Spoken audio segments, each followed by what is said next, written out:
Assalamualaikum warahmatullahi wabarakatuh. Selamat datang di Waiki Story. Ini adalah channel edukasi lovebird mania Indonesia. Di channel ini saya membahas seluk-beluk dunia lovebird, mulai dari dasar perawatan harian sampai dengan settingan lomba. Insya Allah semua saya kemas dengan cara yang masuk logika. Terima kasih buat kalian yang udah klik video ini. Nah, di video kali ini kita lanjutkan lagi pembahasan karakter lovebird berdasarkan warna bulu ya. Dan ini sudah sampai ke lovebird bulu biru. Bulu biru di sini mencakup lovebird violet, lovebird mangsi, dan lovebird cobalt. Nah, seperti biasa kita akan bahas plus dan minusnya seperti apa aja. Jadi jangan sampai ketinggalan dan tonton terus sampai habis ya videonya. Mari kita mulai.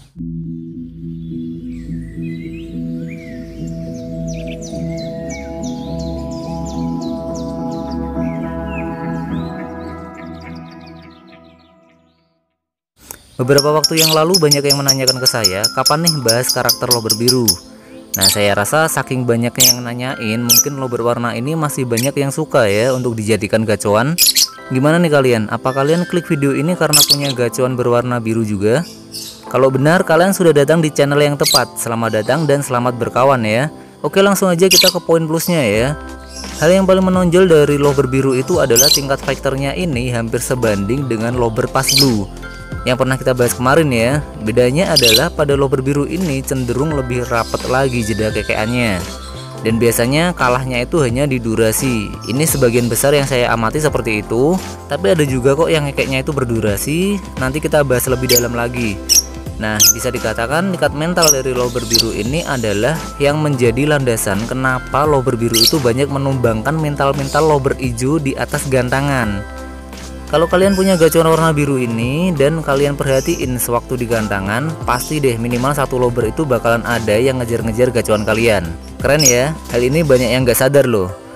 Nah, kita jabarkan lagi. Oh ya, karena lovebird yang mangsi dan violet itu hampir sama, maka selanjutnya kita jadikan satu aja ya. Jadi nanti kita bahas mangsi dan kobalt aja, itu biar lebih ringkas. Dan lagi mohon maaf untuk sampel di video ini saya tidak menggunakan lovebird mangsi atau kobalt karena kebetulan lovebird-nya itu lagi proses produksi. Jadi silahkan didengarkan saja informasinya, siapa tahu ini bisa bermanfaat buat kalian ya. Oke, untuk karakter mental kobalt itu di atas lovebird mangsi. Artinya untuk jeda ngekeknya saya lebih menjagokan lovebird kobalt daripada lovebird mangsi.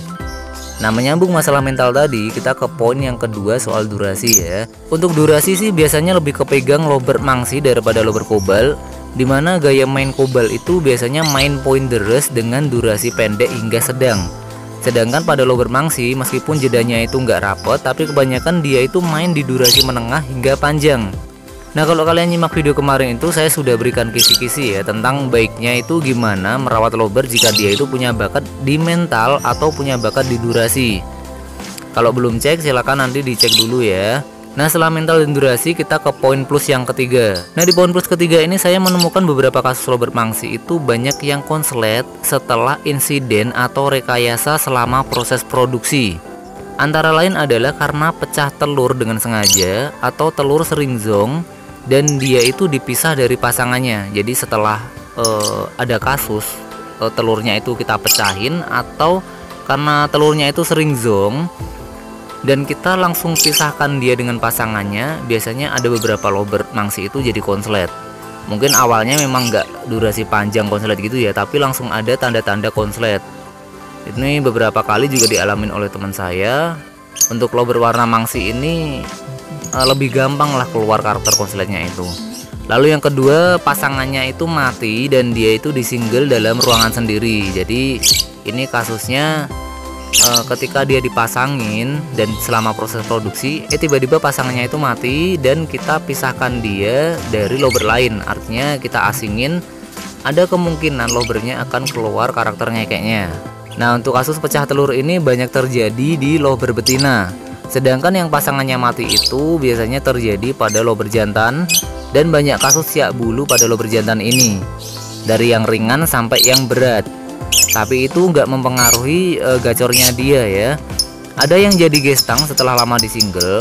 Ini untuk kasus jantan ini emang agak berat ya. Lalu untuk kobalt gimana nih? Nah, beberapa lovebird kobalt itu jarang terjadi seperti itu. Jadi saya belum menemukan kasus yang banyak terjadi hampir sama seperti lovebird mangsi. Oke, kita lanjut ke poin yang keempat ya. Di poin keempat ini ada pada pola perawatan. dimana pola perawatan lober biru ini bisa kita samakan dengan perawatan lober hijau. Jadi bisa dibilang untuk paruh putih itu daya tahan stres selama rawatan itu hanya lober biru ini yang bisa disamakan tingkatnya dengan lober hijau. Ini soal aman dan enggak amannya ya, bukan pada hasil gacor atau enggaknya, karena tentu saja berbeda. Jadi harap diperhatikan aja perkembangannya, jangan sampai berlebihan atau malah jadi stres, karena kembali lagi sebagian besar kasus itu bukan berarti mewakili semua kasus. Selalu ada kasus spesial di mana lober itu nggak sama dengan lober lainnya. Jadi meskipun saya sering share rawatan dasar, itu nggak berarti itu akan terjadi pada semua lober dan fix seperti itu. Gitu. Selalu ada aja 1-2 lober itu yang berbeda dari apa yang saya omongin. Baik, kita lanjut ke poin yang kelima. Pada lober mangsi dan kobal ini, jika kita berikan perawatan atau settingan geleng kepala seperti di video saya yang lain, itu hasilnya termasuk cepat terlihat. Nah, untuk video jantan dan betina geleng kepala sudah saya buatin terpisah ya. Jadi silahkan dicek videonya dan sesuaikan dengan gacuanmu aja. Nah, terlebih untuk yang warna mangsi ini akan gampang ngeluarin karakter ngekeknya seperti yang saya bilang tadi ya. Sedangkan pada kobal itu dia jadi lebih gacor receh tapi masih kecampur dengan fighternya.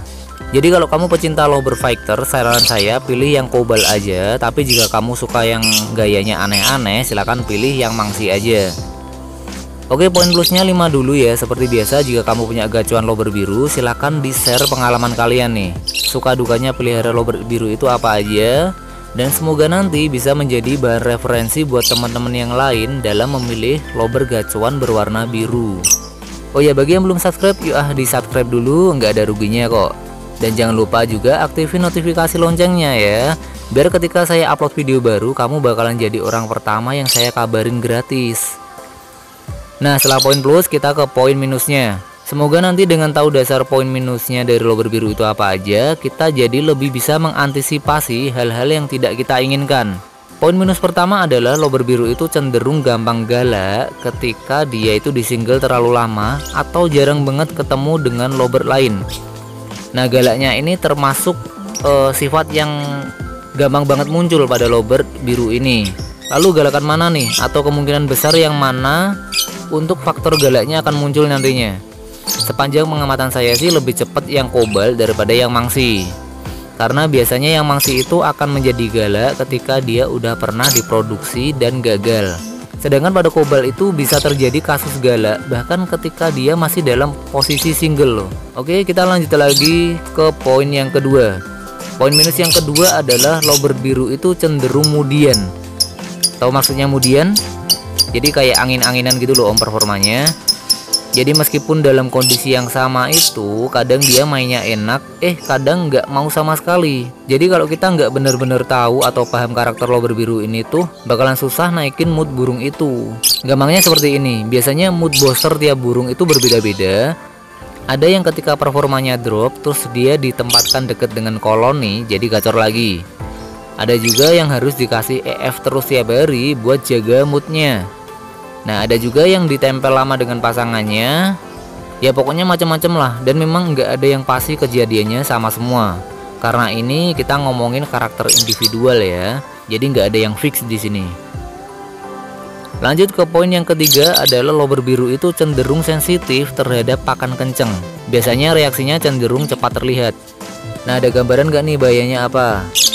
Yap, ketika reaksinya cepat itulah kita juga harus waspada, karena over birahi atau over emosi juga akan lebih cepat terlihat ketika kita mencoba memberikan pakan kenceng. Jadi saran saya kasih sedikit-sedikit aja, dan jika udah gacor balikin secara bertahap ke pakan polosan lagi. Nah, poin minusnya 3 aja ya, karena saya rasa 3 poin itu yang cenderung banyak terjadi dan harus menjadi perhatian penting selama kita setting lober biru. Selanjutnya saya berikan tips dan triknya ya. Pada lober biru ini saya sarankan untuk memberikan masteran suara kasar. Beberapa lober mangsi sering ada yang bisa kemaster suara tenggek buto dan walang kecek. Jadi 2 suara itu saya rasa cocok untuk dijadikan materi masteran dibanding dengan materi suara lain. Lalu selanjutnya pastikan untuk tidak membiarkan lober biru kalian itu lama enggak lihat lober lain. Karena seperti yang saya bilang tadi, hal ini akan mempengaruhi emosi lober itu menjadi tidak stabil. Lanjut lagi, sesi perawatan terpenting dari lober biru adalah pada sesi embun. Saran saya berikan semprotan halus 2 kali dada dan 2 kali punggung sebelum masa embun untuk menjaga tingkat stresnya dia. Terapi ini juga akan membuat lober biru kalian itu menjadi aktif bunyi pada saat sesi jemur nantinya. Nah, sampai di sini jika ada pertanyaan silahkan dituliskan di kolom komentar ya. Nanti insya Allah saya balas secepatnya. Jangan lupa like dan share hanya jika kalian lagi senang. Kalau lagi sedih mah nggak usah di like juga nggak apa-apa. Akhir kata, tetap rawat lober kalian dengan baik. Jangan terlalu berambisi karena hobi itu untuk melepas stres, bukan menambah stres yang baru. Saya Widi Emperium pamit undur diri. Sampai jumpa insya Allah di video berikutnya. Wassalamualaikum warahmatullahi wabarakatuh. Dadah.